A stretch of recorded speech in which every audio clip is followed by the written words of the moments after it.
The year was 1914. A bold expedition set sail toward the most unforgiving place on Earth, Antarctica. Their ship, Endurance, cut through the icy ocean with determination. On board were explorers chasing one impossible dream: to cross the frozen continent. But Antarctica had other plans. Slowly, silently, the sea began to freeze. Massive walls of ice surrounded the ship. Day by day, the pressure grew stronger. The crew watched helplessly.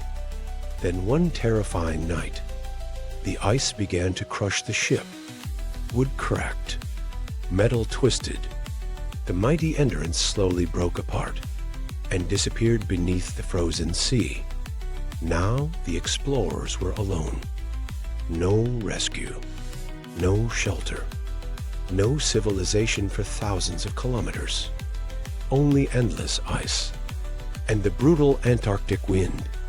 But their leader, Ernest Shackleton, refused to surrender. He gathered his men and said something simple, but powerful. Not a single one of you will be left behind. For months, they survived on drifting ice. Blizzards roared. The frozen ocean groaned beneath their feet. And every day, survival became harder. Then the ice beneath them began to break.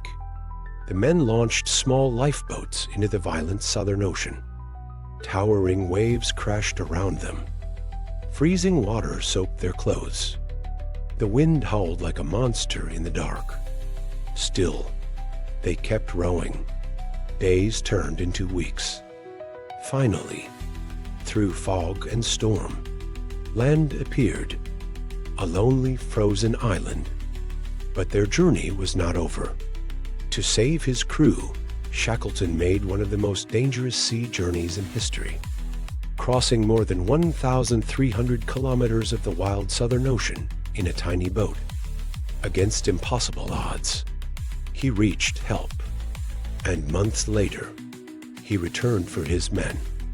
One by one, the survivors were rescued. Not a single life was lost. In the most brutal place on Earth, where survival itself seemed impossible, 28 men walked away alive. Because sometimes, survival doesn't begin with strength. It begins with one decision: the decision to never give up.